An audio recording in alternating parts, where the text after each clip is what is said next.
Good morning, thank you for joining for part 2. I am bringing my 5-month-old sourdough starter back from the dead. Sit back, buckle up, and watch the magic, and maybe a little chaos, unfold as I mix, stretch, and fold my way toward a dough that's ready to become a delicious loaf tomorrow. And please don't forget to like and subscribe and ring that bell.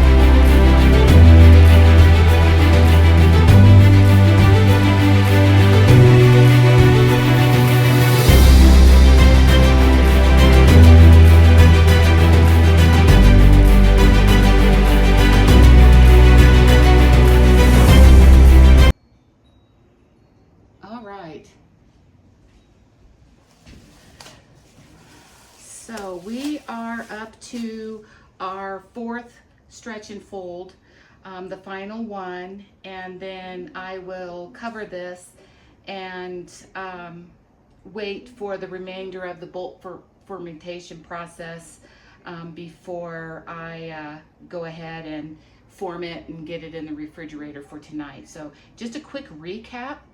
I mixed my starter, about 225 grams of starter with 500 grams of bread flour. I was low on my King Arthur's white flour, so I did put about 75 grams of wheat flour in with that.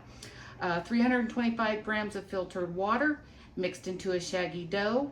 I added my 8 grams of salt, and I added it in some water.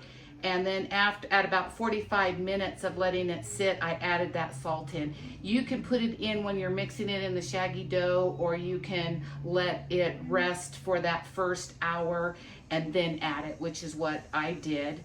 I added a little bit extra water because it was still pretty dry because of the wheat flour. It needed a little more water. It sat, I did that second stretch and fold, and then the third one, and here we are at the fourth one. So I'm gonna wash my hands really quick.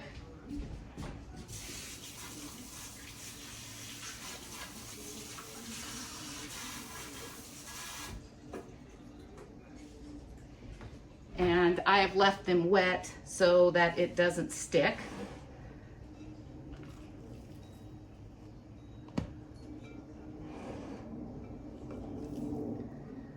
Already see the bubbles forming.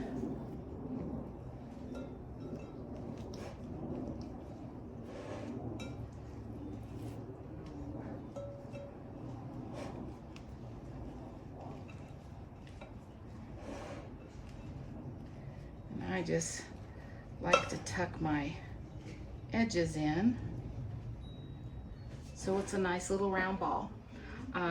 So that's all I'm gonna do for that. Like I said, you can really see some nice bubbles forming in there. I'm gonna go ahead and put my plastic cover on.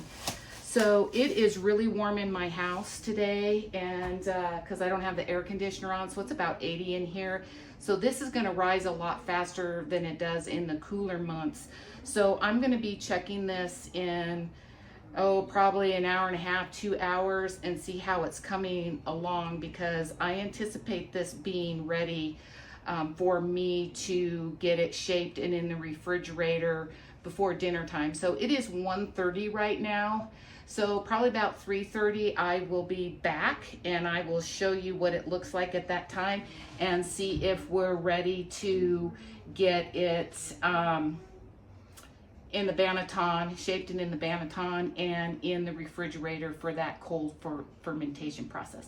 So one thing I just want to reiterate is I live in Colorado, so we're at a higher elevation. So this recipe is from a woman in Black Forest. I got her recipe off of Facebook.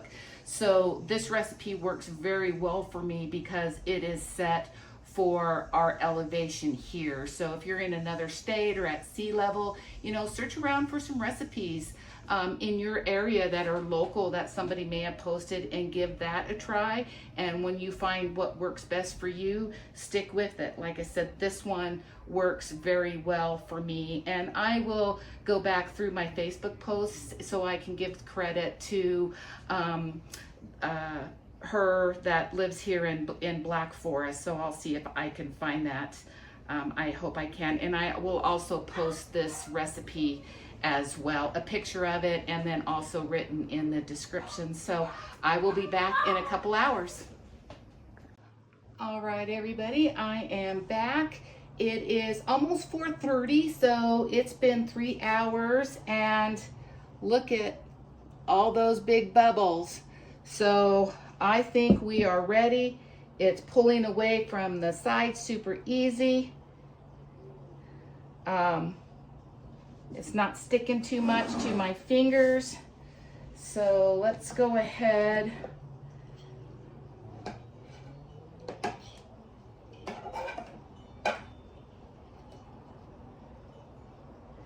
And I'm gonna put a little lightly bit in my banneton and on the wood. There we go. And let's see if she comes out.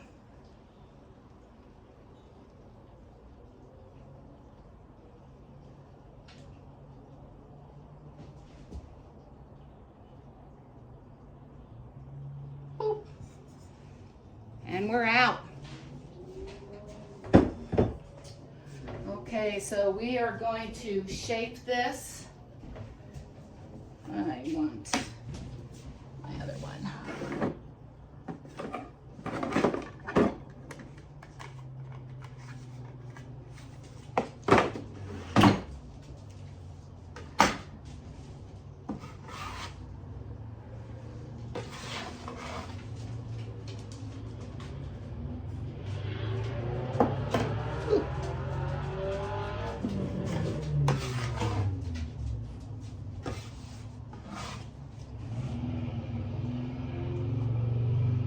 Sticky.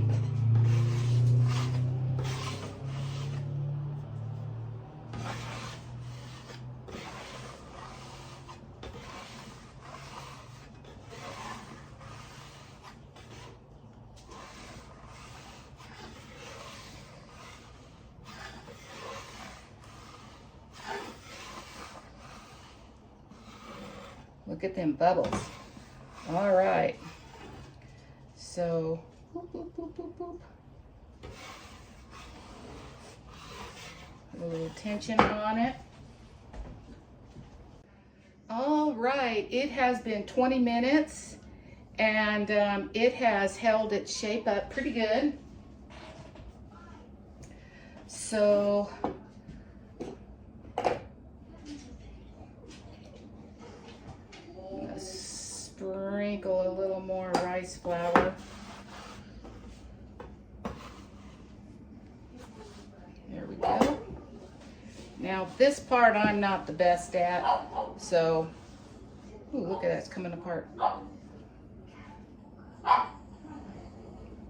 we don't want that, that'll be a big cavity.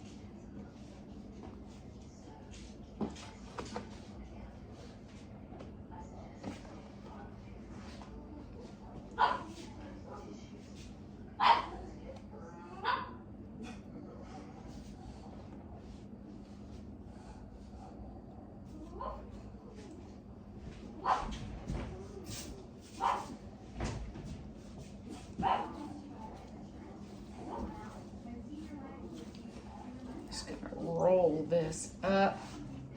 Hope I don't get a big cavity.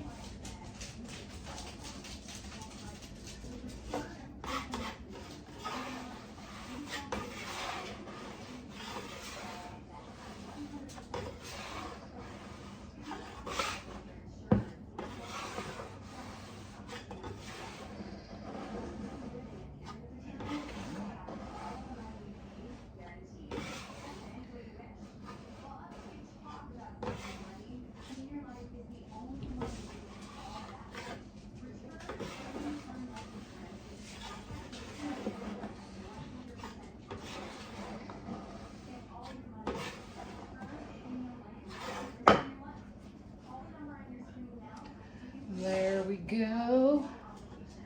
I don't like how that looks.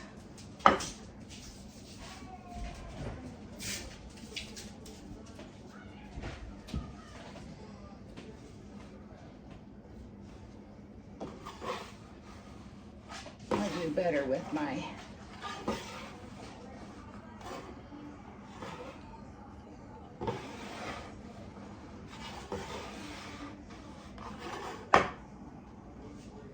leave it alone.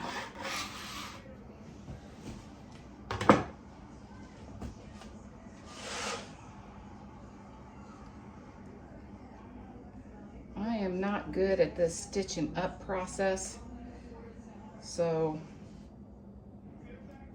don't expect anything fancy there.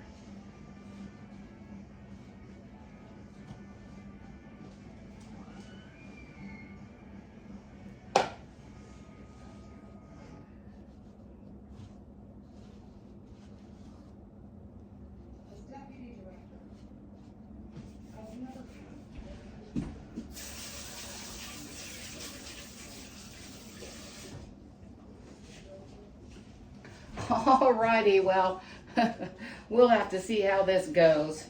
And this might be a fail, but we'll see in the morning. And you know what? Fails even taste good too, so we don't worry about that because it's all a learning process. And you can bake a bunch and then turn out with a bad one. So I'm going to go ahead and put my cover back on this. And I am going to stick it in my refrigerator, and it is going to stay there all night, and I will be back in the morning when I get up, and then we'll put it on some parchment paper, we'll score it, and get it in the oven to bake it. So y'all have a great evening, and we'll see you in the morning. Good morning, everybody. It is almost 8 o'clock in the morning here in Colorado, and I just took my sourdough loaf out of the refrigerator, and I have my oven preheating to 450 degrees with my cast iron Dutch oven heating up with it as well. I have my parchment paper, and this is some rice flour that I will put a little bit on the top, and I have my little bread scorer. There you go. So as you can see,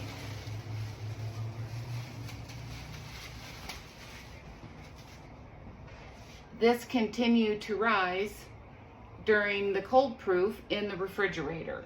So I'm going to go ahead and flip it upside down on my parchment paper, and hopefully it holds its shape.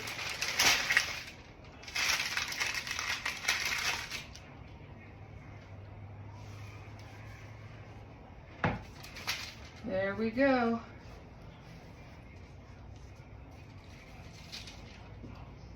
Yeah, I don't know. We'll see what happens.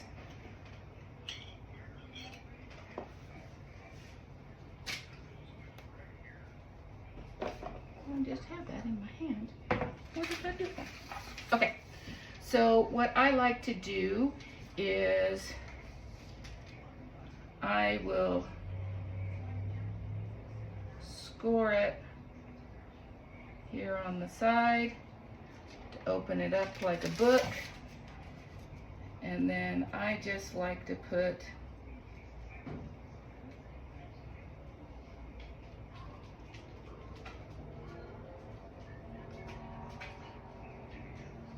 a couple little wheat stalks here.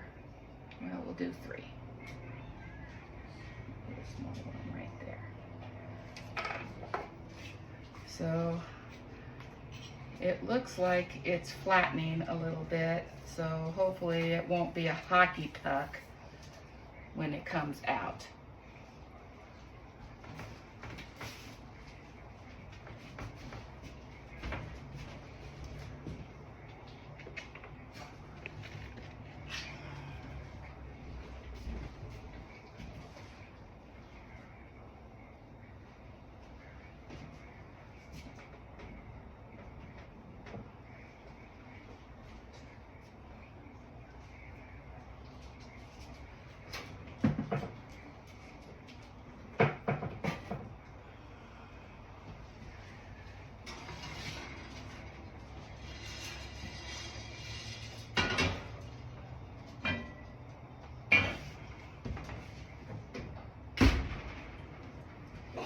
And I do use the baking beads.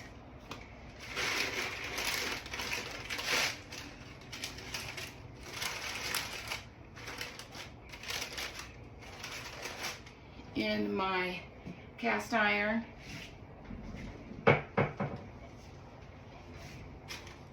There it is in the Dutch oven.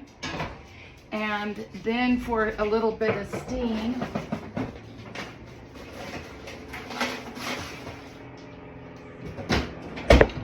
I always put 2 or 3 ice cubes in amongst the sides there for a little bit of steam. Get the lid on it. Oh, Gracie.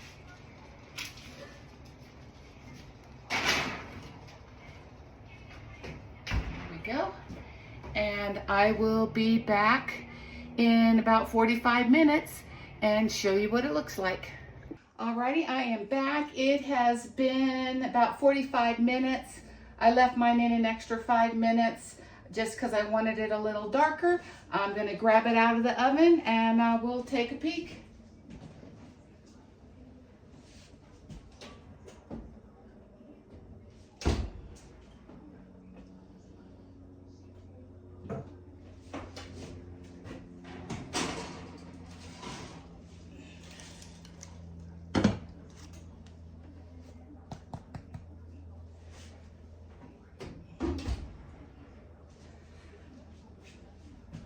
All right,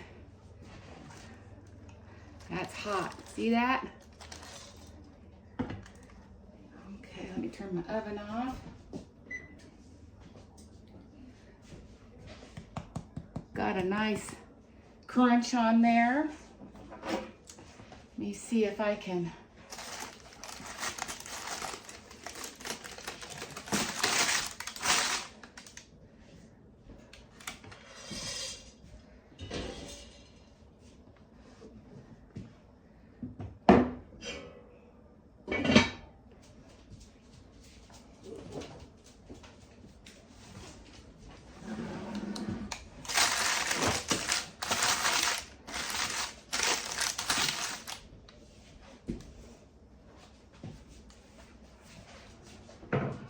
Alrighty, there you go. A loaf of sourdough with my Frankenstarter. It did, because of my poor shaping when I was doing that initial shape, it's a little flatter than I normally like. So I am a little bit concerned that there might be some air pockets in there, and that's just because my technique with my shaping wasn't my normal that I normally do. Very important, you have to let this completely cool before you cut it. And I store mine in the refrigerator, and I love these. This is a beeswax bag, and that is what I store my bread in the refrigerator. And it's got beeswax on the inside. It's lined with beeswax. And I bought these on Amazon, and I will put the link in the description if you're interested in the beeswax bags. Don't have any affiliation with Amazon, but that's just where I buy a lot of my stuff because it's easy. So anyways, let this completely cool before you cut into it. And we are going camping. This is going to go camping with us. And if there's air pockets in it or whatever, it'll make great French toast. So we'll catch you next time.